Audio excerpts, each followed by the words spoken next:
Okay, hello.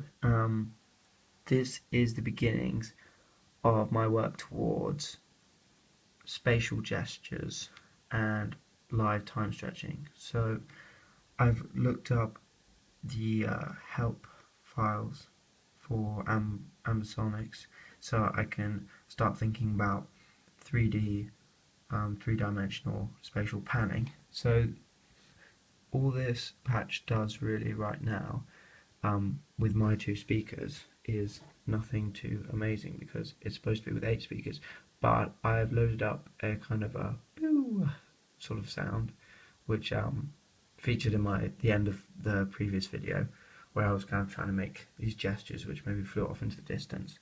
So with that, potentially a partner or me could trigger it maybe with a button or maybe on max like this,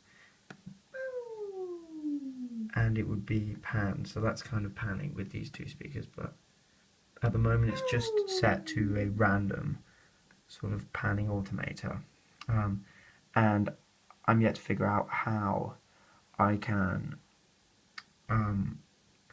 have predetermined panning gestures with this click. So click that and then there would be a predetermined panning gesture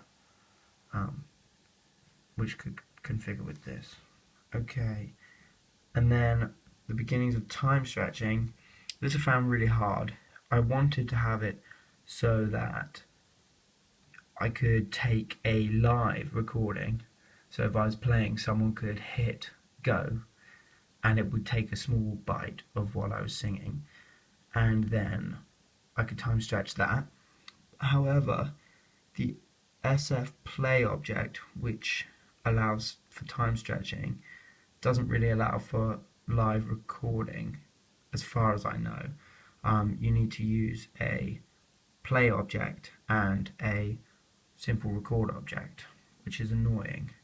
So I need to figure out how I can use this as a kind of live buffer. But for now, it is doing a very similar thing to this in the fact that it has a trigger button. So I load in that file and I hit the button and it plays it, and I can adjust time stretching. So,